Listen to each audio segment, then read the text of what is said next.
Hello and welcome back to the Lowdown, everybody, and joining myself and Mikey McCubbin today, we've got Nubaid Haroon, Liverpool fan, and they are the topic of the day. But before we get into that, how are you, Nubaid? I'm good. I'm relaxed. Good. Many Liverpool fans probably are not, but I'm good, man. I'm always good. Love to hear it, because Liverpool are the discussion today. We will get into how to fix them towards the end of the episode, but there is so much to discuss, because after winning their first 8 games of this season, Liverpool have lost 3 games in a row for the first time in Arne Slot's career. There was that late 97th minute conceded by Ekitike. There was that 1-0 loss at Galatasaray as well, and that 2-1 defeat at Chelsea with Estevao scoring the 95th minute as well. And I always feel like if you concede that late in a game as well, it just really sucks the energy and really dominates the next few days. And Liverpool are definitely the hot topic of the moment. Nubaid, how do you reflect on the start of the season in general? You say you feel relaxed. Yeah. Are you just taking a lot of confidence from where you were last season and the first few results, if not the performances? I think it's just context. In my opinion, Liverpool, we discussed as well, Liverpool shouldn't have won the league last year, but did. And so therefore, I think the only way was South after that. And if South is being second at this point in the season, having not played well, and I'm pretty adamant, I don't think I've seen us play well since the start of the season. I think we've had little moments in games. Even the Chelsea game for 20 minutes, I thought we were pretty good. But generally, on the whole, I don't think Liverpool have played well. So the fact Liverpool are second in the league and have a few things to fix with a points gap that is very much so, like, it's within touching distance, really. I'm not really concerned, but I think there are things to be concerned about. And the Chelsea game in particular, I'm sure we're going to get into it, was the one where I was like, we got some problems there that we really need to fix ASAP. Yeah, absolutely. I mean, it's worth just touching on last season, because Arne Slot was replacing one of the biggest personalities, if not, probably the second biggest personality we've ever seen in English football, in Jurgen Klopp. Jurgen Klopp hadn't necessarily been back to the same extent as lots of Liverpool's rivals, but yet had been seriously successful during that whole period. He finished third in his final season. I think they were 9 points behind Man City. Slot comes in, wasn't really backed in the market, couldn't sign Zubimendi. Chiesa's the only signing that arrived last summer. He barely features last year due to injury and not really being in the mix. And yet Slot wins, I think, all but his first one of his 30 league games. I think Nottingham Forest was the only defeat, racks up a completely insurmountable lead despite some dips late on with the title one. It was a bit of a procession. But then, Mikey, comes the context of this summer. Yeah. And we were pretty hot on Liverpool's business. I think everyone was. Yeah. But it was a lot of change in one window. Yeah, I mean, Liverpool did in one summer what most top clubs building, towards a kind of transition into a new team would do in 2 or 3 summers. Biggest outlay in English football history in one summer, beating the Chelsea record from 2023. And yes, there were a lot of sales. There were a lot of outgoings as well, which we'll talk about in due course too. But yeah, like a huge upheaval, especially in the forward line. And yet, you could still argue that they were one central midfielder missing there. There was certainly missing a centre-back signing, or at least an experienced centre-back signing. It's unfortunate what's happened with Leone in that sense. But yeah, whereas last year, Arne Slot was, able to just take, Jurgen Klopp's squad, which, did have its deficiencies, but was able to kind of just adapt that team, which was, that's a difficult task in and of itself. This year, I think there is obviously more pressure on him because a huge amount of money has been spent, and we're now going to see what should be the kind of fully formed Arne Slot Liverpool team with, new personnel and, tactical tweaks to suit those new personnel. And it's a lot to ask in the first 8 weeks of a season to gel all those players, especially when, the biggest signing of them all came in right at the last minute, having not had a pre-season and having not played any Premier League games at all. There's always going to be some destabilisation there, especially in terms of the tactics. And I think that's, we'll get onto that as well in terms of the pressing, the defensive structure, the build-up as well. All of these players are playing together for the first time, whereas last year he had the luxury of taking over a team which knew each other inside out, muscle memory, knew where each other were going to be at all times. This time, this year that's not the case. And then also on the back of that, we're going to compare it to last season. You had the backdrop of Man City massively dropping off last year, Arsenal, having injury crises and, multiple players getting red carded. They had the worst start in years under Arteta. So Liverpool kind of had just this clean run and didn't really have much pressure on them. Whereas this year, that was never really going to be the case, given the great summer window that Arsenal had. And they have, not coincidentally, had a good start to the season as well. So yeah, like the cards have been stacked against them. But like Nubaid was saying, like Liverpool are very much still in this title race, and they've also had like some quite tough fixtures. At the start of the season, you wouldn't have necessarily looked at Liverpool's start as being one of the hardest, at least compared to like Arsenal and Man United. But then, they've played Crystal Palace away, who are probably one of the 3 best teams in the league this season. I don't think many people saw that coming. With the Eze sale, I was looking it up. Apparently, last season in the corresponding fixtures, Liverpool actually gained fewer points last season than this season. So yeah, there's that to be thought about as well. Before we get into like the incomings and how the struggles of some of them have gone on, do you think, Nubaid, people sort of underestimated the departure of Trent Alexander-Arnold in the summer as well? Such a unique player, the most technically gifted right back this league has probably ever seen. I think that's actually not debatable, really. Do you think people underestimated that? I think this is the safest space where I can actually talk about this now. Liverpool fans don't want to hear anything about Trent, obviously. I think there's 2 departures that have affected Liverpool in a big way. Trent, for sure. I think like when you've built the DNA of a team around a player that can play so direct whenever he wants, and the West Ham game from last season, if you remember that assist to Salah, that for me was sort of like the DNA of how Liverpool have been so successful, because you have a player he's basically a cheat code. Whenever you're stuck at the back, you can basically find a way to Trent and he will get you out of trouble. Because if he's not firing a ball into Salah, he's going to fire a ball into an area where you get out of trouble. And I think a lot of people have said that Konate held Trent's hand defensively, and I think we've seen this season that Trent held the whole team's hand in possession, because he can invert, he can go wide. In his early years, he'd stay wide and get round Salah, and we just spoke about like the connection. A lot of the time when Trent would get the ball, you'd see like arrows. Like Gary Neville would always say, you've got these arrows that go, whether it was Mane or Salah or even Robertson at the time, even Gakpo. Liverpool don't have that anymore now. Everyone's sort of coming short for the ball. And I don't think that's a trust thing. That's just a case of like, Bradley isn't really a player who wants to play diagonal passes. I think probably the most effective we've been in the game was when Szoboszlai was at right back against Arsenal and Liverpool was spraying the ball from one end of the pitch to the other. And that was because of Szoboszlai. But he's not going to do that all the time. It's not how he plays football either. So I think that miss, like if you watch a game closely, like Chelsea, for example, the commentator was constantly saying, Liverpool are struggling to play out of Chelsea's press. I was like, Liverpool have never really played out of a press. They find a way to Trent, and Trent plays you out of a press because he tries things that other players don't. And then the other one's Luis Diaz. I think like not many people have spoken about this. Liverpool fans got frustrated at him a lot last season. But the reason he always played as a false 9 is because he dropped in. And 1, he dropped in so you have the overload in midfield. And 2, he drops in, which allows you to get players beyond.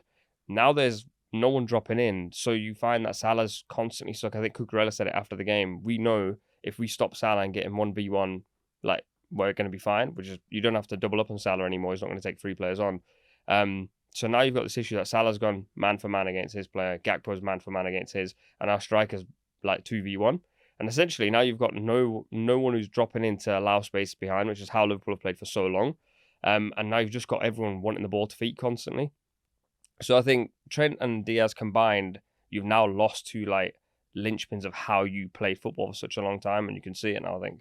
I think that there's a defensive issue there as well, right? Because with Szoboszlai playing so much at right back this season, you then miss him as a presser in the final third.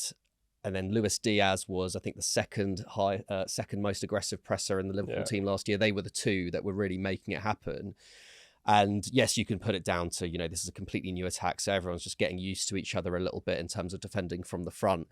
But I think now Wirtz is Liverpool's second most aggressive presser. And who would you rather have hunting you down if you're a Premier League centre-back or a Premier League right-back? Would you rather have Luis Diaz or Florian Wirtz? Clearly, you'd rather have Florian Wirtz, So it's affected Liverpool in both the defensive and attacking phase of play. Be interesting to see how Slot deals with that over time. Because it is interesting with Diaz, isn't it? I think given the fact that Liverpool got a really good fee for him in the summer, there was a feeling of, well, it's worth it. It is worth it. But until we see Wirtz and Isak really produce the goods, which I'm sure will come at some point this season, but so far we haven't seen it.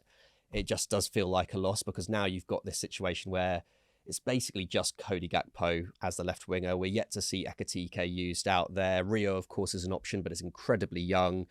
On the right, Chiesa's the only backup to Salah. So suddenly it looks like Liverpool really don't have that much depth out wide. Szoboszlai, continues to be, maybe the most important player in this team, especially now that we've seen Mac Allister's defensive numbers completely drop off a cliff. I think he now ranks 8th in the team for pressures, whereas last season he was among the top 3. So that's a bit of a worry. If you're having to swap Szoboszlai from attacking midfield to central midfield to right back within the game, that suggests to me that there's a little bit of a disconnect there, or there are deficiencies in multiple areas of this team. I think it's a bit weird to see Liverpool not be an aggressive pressing team for the first time in years, really. Although, to be fair, I don't think we were an aggressive pressing team last season. I think we just timed the press more organised. Yeah, and I think because there's structural problems now, obviously, I think after the game, there was that clip going around of Sanchez throwing it over Salah's head. I've been watching this for like 5 years. Like this has happened for a really long time. And Salah's not a bad presser per se. He's just not ever been asked to do this job as being a Luis Diaz type presser. But now, because like the rotations are off, so like Salah gets the ball thrown over his head and Szoboszlai is doing like a 20-yard sprint to get out there, and then Gakpo's doing a 20-yard sprint. It shouldn't be that way. Like, players shouldn't be running 20, 15 yards to cover each other. Hence, I think Mac Allister is suffering a lot because he's not an athlete. Like, he's not a guy who wants to be charging around. He's always in the right position. But this season, in that Chelsea game, I was watching him and I was like, fans were saying, where's he going? And I was like, I don't think it's his fault.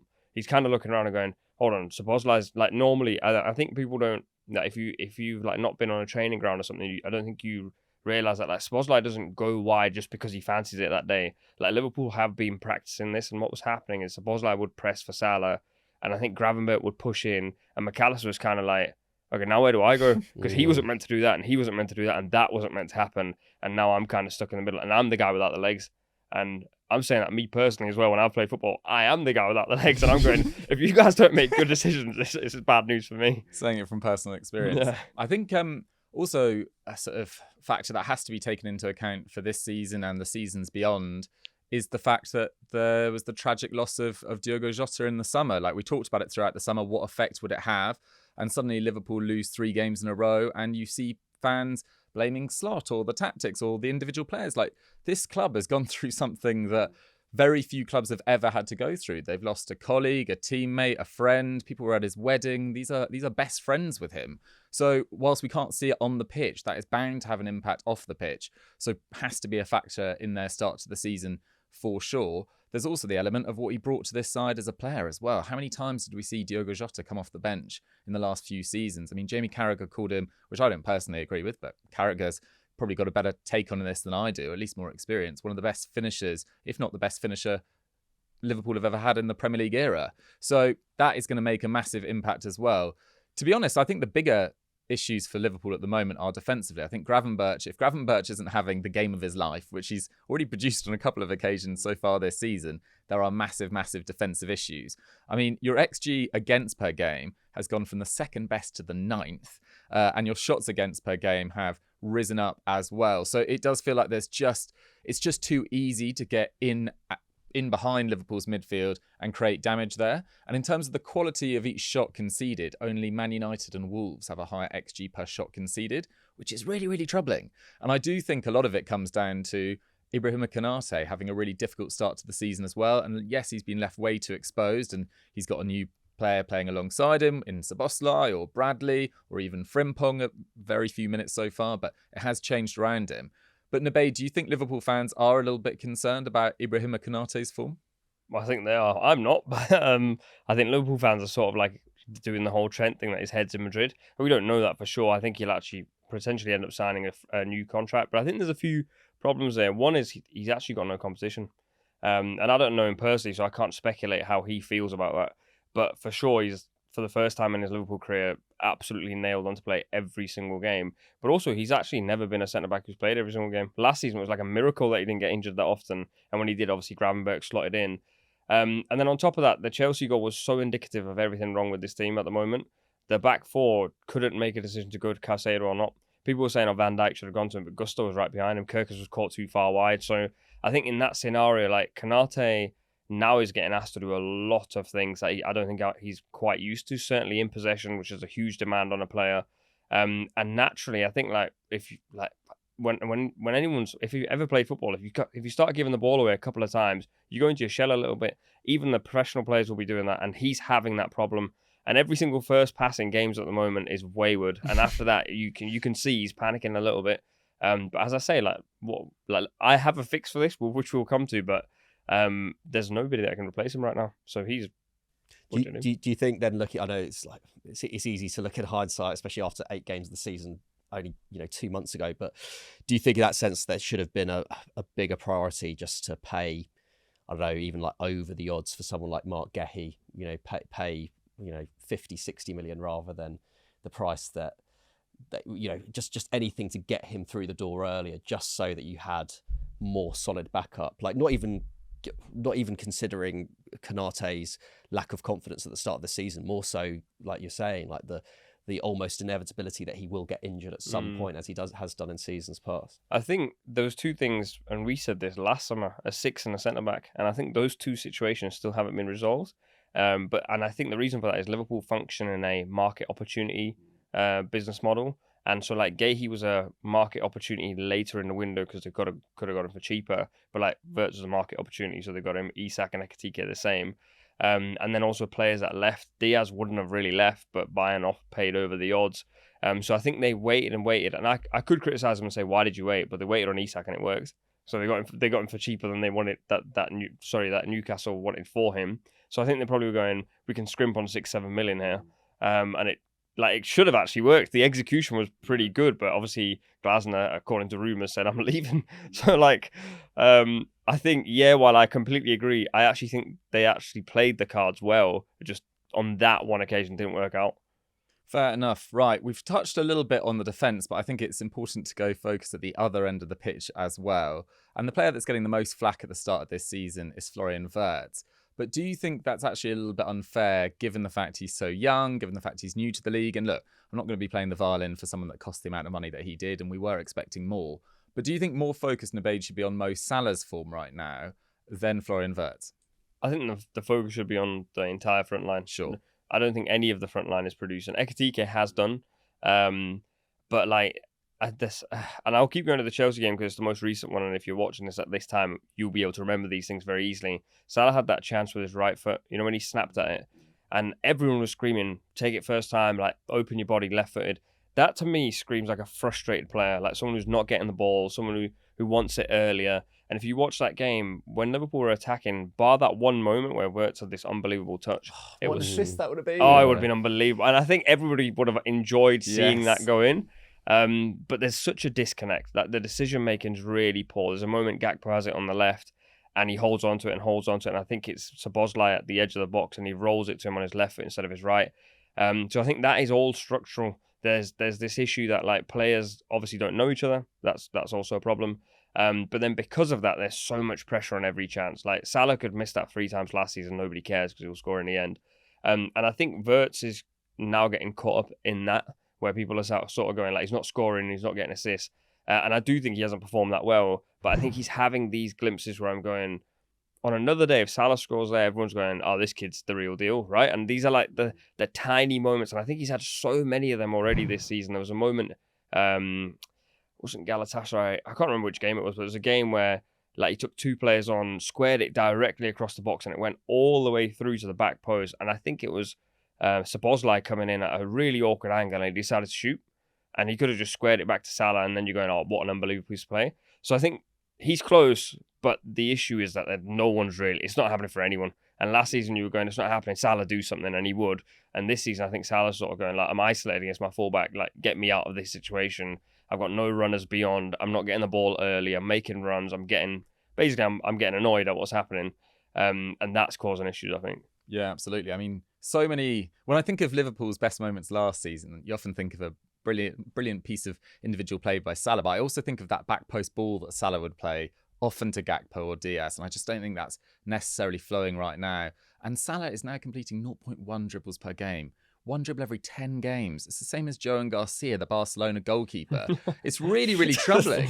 And that's such a silly stat. And his shots on target have halved. His chances created are way down as well. And people will say, oh, it's the new contract. Personally, I think that's a load of rubbish. It's clearly the way the attack is functioning right now. I mean, Mikey, there are concerns, as Nubaid points out, about Isak, who's clearly not fully fit and hasn't had a pre-season, but also Gakpo too, not looking as sharpest at the moment. Yeah, I think it's difficult. I think like Gakpo, I thought was brilliant last season. I think he was quite underrated at points. But when the attack isn't functioning, you then do focus on the deficiencies in players, and Gakpo never will be an out-and-out winger. He also will never be an out-and-out centre-forward. So instantly it's like, well, and when you don't have an out-and-out left winger who can play there for Liverpool, that's, that is a little bit of a problem. There are frustrations at the fact that neither Salah or Gakpo, take on their fullback on both sides. That is clearly, a deficiency in the Liverpool attack, that, they are a little bit more predictable in that sense. They both tend to cut in and either look for the pass or look for the shot. But then I guess there are options there, right? They have tried Wirtz for one game, was it, or half a game out on the left, didn't work, but in the future maybe it will, once those relationships are built up, especially with Kerkez on the overlap. Again, that's another, I think, deficiency in Liverpool's attacking play. It's like, you spoke about Conor Bradley, but also Kerkez is being asked to play a game that he hasn't played before. And I remember down the line. Yeah, I remember. To be fair, I don't actually think he's done that badly. He's getting a lot of stick, but I actually think there's been a lot of moments where he saved us at the back post, but you can tell he doesn't want to do that job. Yeah, absolutely not. And it's a funny one. I remember midway through last season we were discussing who's going to be the heir to Andy Robertson, and I think we were discussing either Anthony Robinson at Fulham or Kerkez back when he was at Bournemouth. And for me, Kerkez felt more like he felt like the more natural Robertson replacement, but in a kind of 2018-19 Jurgen Klopp system where that was his job, was just like bombing on. You were mainly used in an attacking sense, latching onto diagonals from Trent, making the overlaps, whereas Anthony Robinson, a bit more of a well-rounded, I guess a lot more experienced left back as well. But again, this is a team that's evolving and having to evolve very, very quickly, and also having to do it in really dramatic circumstances. Do you mention the tragedy with Jota in the summer? Almost every single Liverpool game this season has had really high drama to it, and late in games as well. So the kind of emotional and physical toll that's going to have on a team is quite dramatic as well. I've seen a few kind of people talking about the last 3 games with Liverpool, and it's like, oh, well, it was on a knife edge, it could have just been a draw at Palace, or it could have even been a late winner at Palace. It could have been a late winner at Chelsea for Liverpool, or it could have been a draw, the Galatasaray penalty decision. These are all very marginal things. But then you go back to the first weeks of the season and Liverpool winning games in exactly the same way. So they haven't really been able to relax at all. I think the game maybe in which I was most impressed with Liverpool was the Merseyside derby, 2-0 up at half time.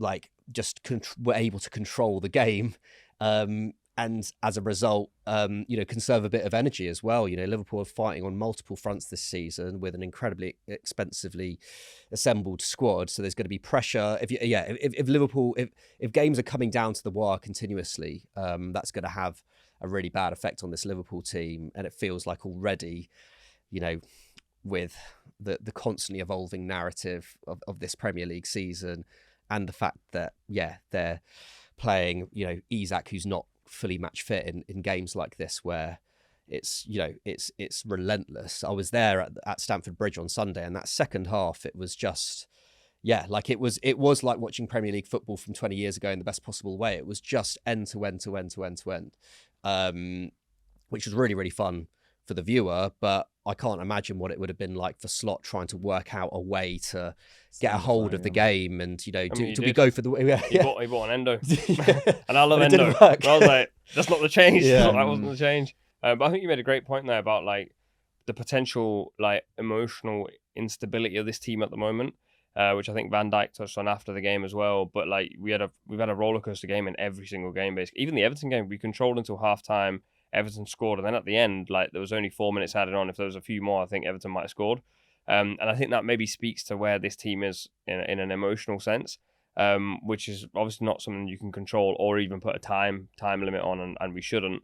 But then also on that point of just like Slot last season was praised for how like boring we became, and like how tactically flexible he was. The flexibility is gone, right?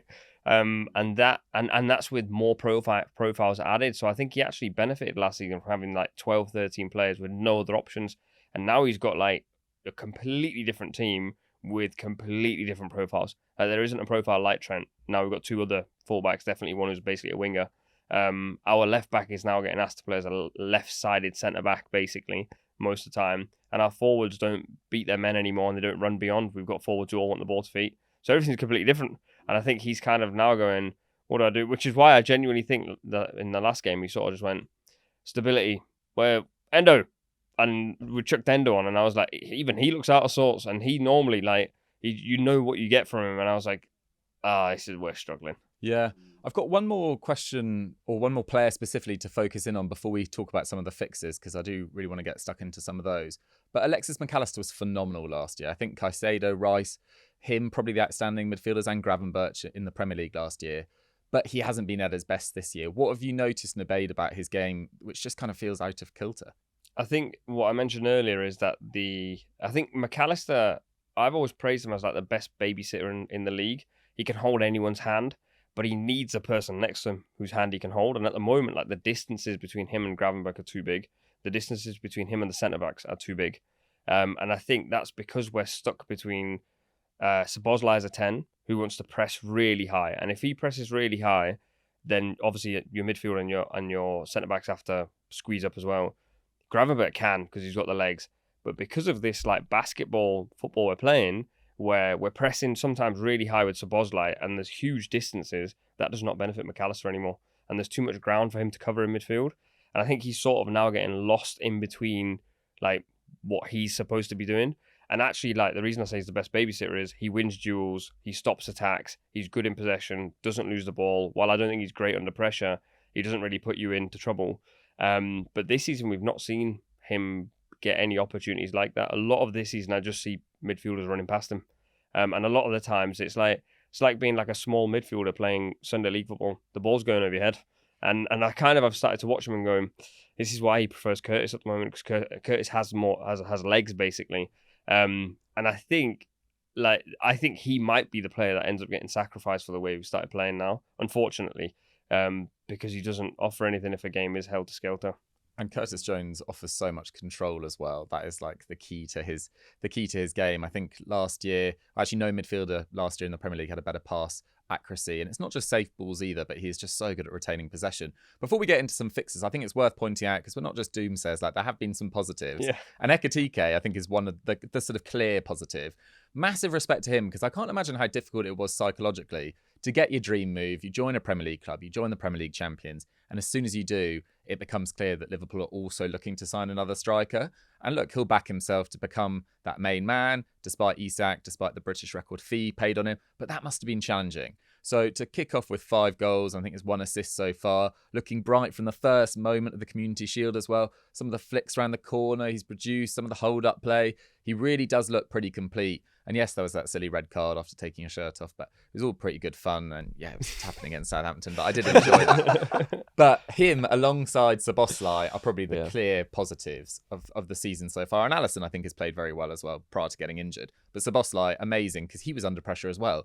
Wirtz, similar to Ekitike and Isak, Wirtz felt like a kind of statement against Szoboszlai, or at least this is your challenger. This is the player you're going to have to move out. And he's had to do so by playing a completely different position. And I imagine that Szoboszlai is the kind of footballer that gets picked in those small-sided games at training. Like, he can kind of do it all to a very, very high level, an amazing engine as well. So massive respect to them. But Mikey, let's get into And also, before you guys go mental in the comments, fixes for Liverpool when they're 1 point behind Arsenal. You know, it sounds dramatic. Crazy. It's crazy. It sounds dramatic, but take it in the context of a bad week. And maybe there can be some tweaks from Arne Slot, because I think most Liverpool fans would admit they've not been at their best. What would you potentially change? Yeah, I think there's been talking points around Liverpool and what they can improve on after every single game week, whether it's been a win or a loss. I don't think it's, this last week it hasn't happened in a vacuum. So I think, and it's interesting and it's really fun as well because there are so many different profiles in this squad, because there are so many new faces and, some amazing, players who are either superstars or have superstar potential. It's actually a pretty fun exercise. I'm glad you're having fun. Sorry? I'm glad you're having fun. Well, I mean, as a Man United fan, I've got to try and take my mind off things at Old Trafford somehow. We'll be fixing you, don't we? That's until the game at Anfield in 2 weeks. But yeah, I mean, there's so much you can do. I think when Kerkez and in particular Frimpong were signed in the summer, that was already slight alarm bells. Like, well, not necessarily with Kerkez, but with Frimpong, it was like, is this guy? Well, actually, as we've seen, he's not been a regular starter this season, but this is someone who had some of the biggest attacking numbers of any fullback, wing back. Pretty much, it was only Alex Grimaldo beating him in the entirety of Europe. So what was Frimpong's role going to be in this team? Was he going to be the backup to Salah? Was he going to be converted to a right back, where we'd never really seen him play particularly effectively, at least in his career, before Xabi Alonso took over at Leverkusen? Or were Liverpool going to actually evolve the team and play him as a wing back and switch to a wing back system? And that is certainly one option, could be playing with a back three and having Frimpong in particular be that attacking monster that we saw at Leverkusen, and giving Salah a little bit of backup on the right there. Showing opposition fullbacks that Liverpool can go either side, which we've not seen as much this season. So I think that would be one option. Obviously, the problem with that is that then the centre-back options are really stretched with Leone out with the ACL. But you do have Andy Robertson that plays left-sided centre-back for Scotland and has done for years. And if you're trying to maximise Kerkez's ability, which is predominantly going forward, and Frimpong, that makes a lot of sense. And then I also like about that formation, you're playing Florian Wirtz in the system that he also thrived in Leverkusen. Imagine Ekitike or Isak up front with Salah and Wirtz as your two inverted kind of tens. It really, really excites me. And then you could add the energy of Gravenberch and Szoboszlai in midfield, give Mac Allister a little break. And yeah, I do agree with you. There's not much backup at sort of centre-back. But Nubaid, have you considered the fact that a 5 could suit this system? No. The lack of centre-back is too worrying. While I love Robertson, I think he's done so much for this club. Esteval snuck up on him too easily. And if you're playing in a back three, like, that cannot happen. And I think because he's played in a back three for so long, I've seen that situation happen probably a lot in the last 18 months, where he's just switched off of what's going on behind him, which I think is just a case of like he's knackered. And I think also the complexity of how that changes Salah's role. While Salah, I think, can play inverted, you want Salah wide, like by the byline, isolating players as often as possible. But then I do agree, like, you spent all this money on these three guys, and essentially this system doesn't work for any of these three guys currently. So Slot has to decide whether he goes, I'm building a team for these guys, or I'm building a team in my image, but these guys have to fit that image.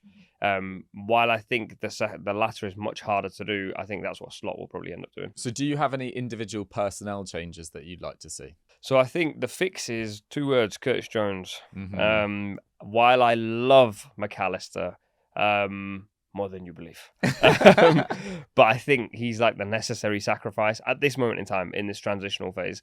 And I also think, while it might sound wild, I think you move Gravenberch centre-back for the time being. Because I think in possession, what's happening at the moment is teams are shutting out Van Dijk, so we can't play that long diagonal to Salah anymore, which is so surprising that teams didn't do that 10 years ago.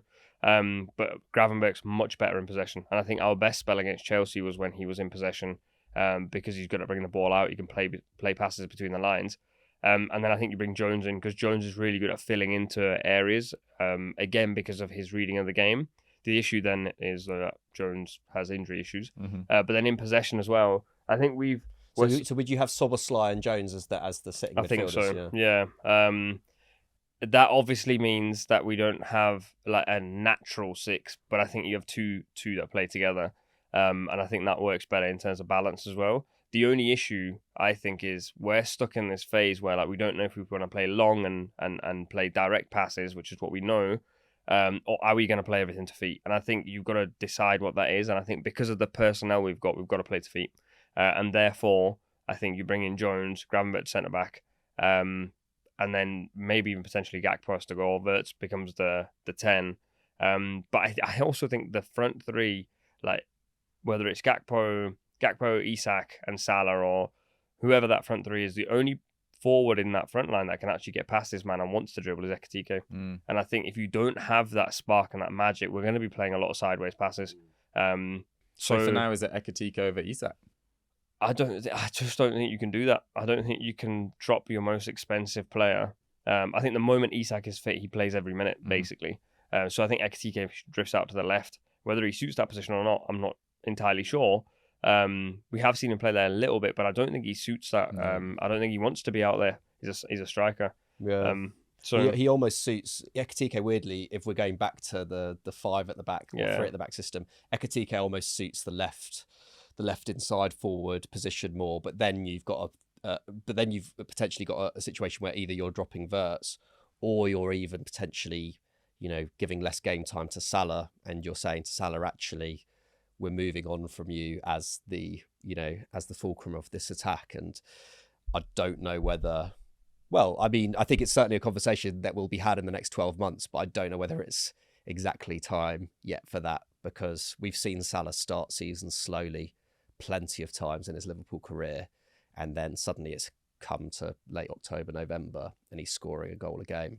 I also don't think, sorry, just on that point, I don't think Salah signs a new deal if they've told him we're probably going to need you out of the team. So it's not a great bargaining tactic from Liverpool's perspective. But yeah, the only reason that I'm so pro on this 5 at the back is Szoboszlai. I feel like he's just I feel like he's the key to the midfield in many ways, and I don't want him to see him playing at right back anymore.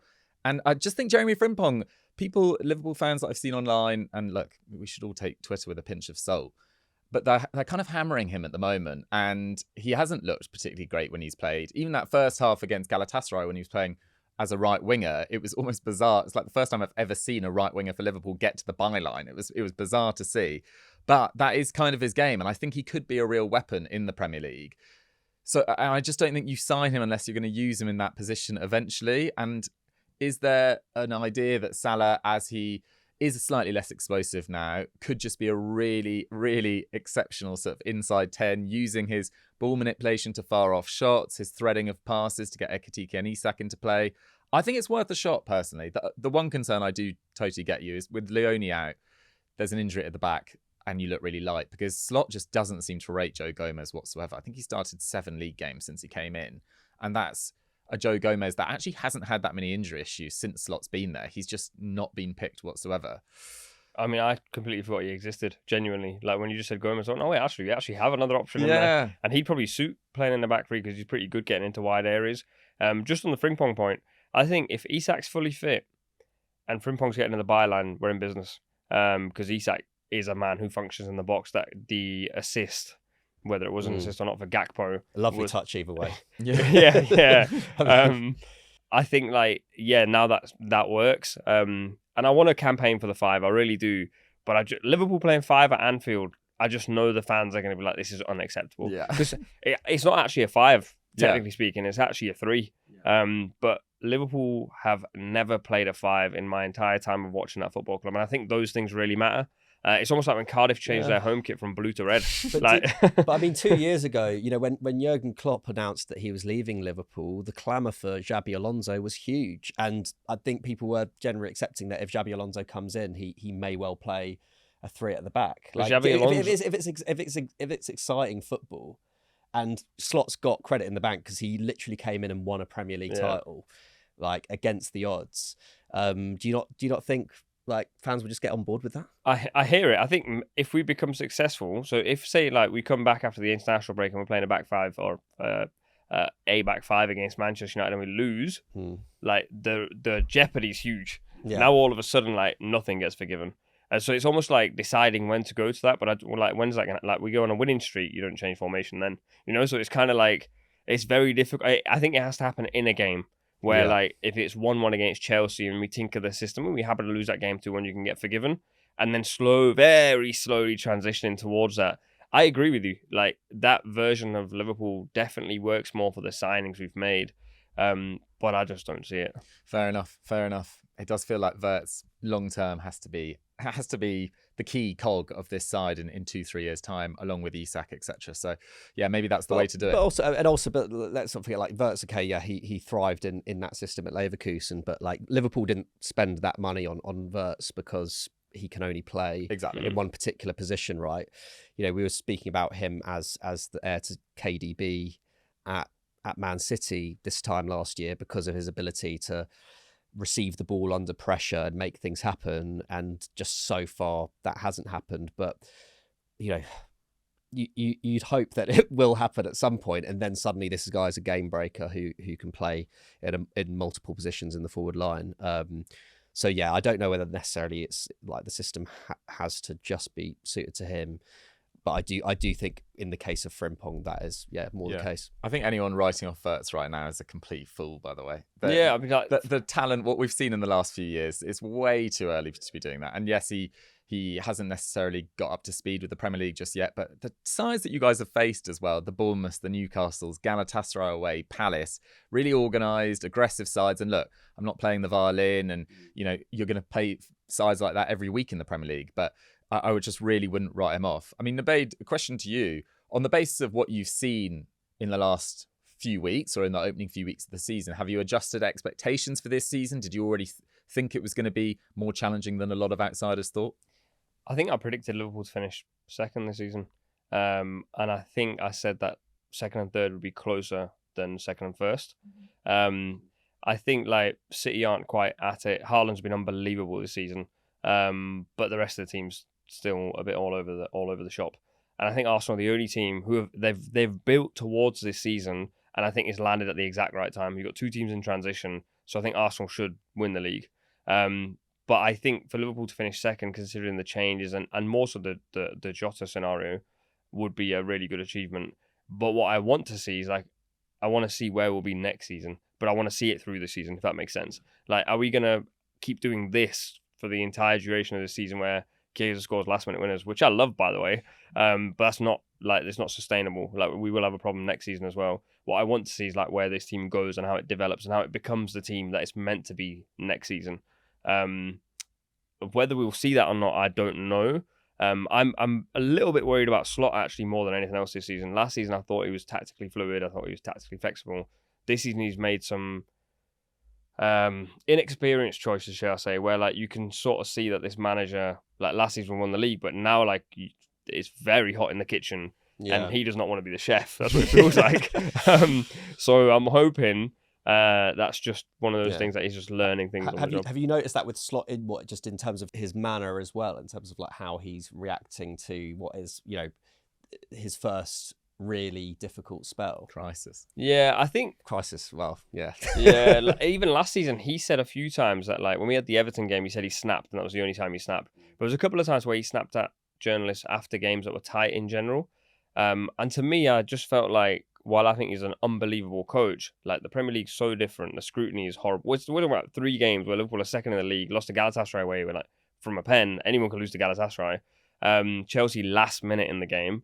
And Palace, who were a last minute in the game, were really good. So it's kind of like, add all that context. And I was going to say it's on the Wirtz point as well. Like, Wirtz goes and scores the winner against United. Suddenly he's the best signing again. Like, it's such a... Like, the door will just keep sliding back and forth. But I think what he's not enjoying is how quickly it moves back and forth. Yeah. And I think you've seen that, like you said, like, in a few of his answers to things. So, like, currently, the tactical flexibility, all I'm seeing is he's going, we're stuck. So, Bosley, let's move you. I'm like, I feel like there's more things we can do in games. Yeah, absolutely. Guys, that has been How to Fix Liverpool. And I do put it in inverted commas for the context that we've all said throughout the show, but they are definitely the discussion of the week. And I think that was an interesting one. Massive thanks to Nubaid for coming on the Lowdown once again. Nubaid, if people have no doubt enjoyed listening to you today, where can they find your content? Thank you for the kind words as always. I've been told that Nubaid Haroon is the only Nubaid Haroon in the world. So if you type that in, hopefully I should come up with a few more, and I apologise, but yeah, that's the one, or at Rambo FYI. Massive thanks to Nubaid. Huge thanks to Mikey. Best of luck to Liverpool when they return at Anfield against Man United. What a huge, huge game. Thank you so much for watching. We'll catch you next week. Bye-bye.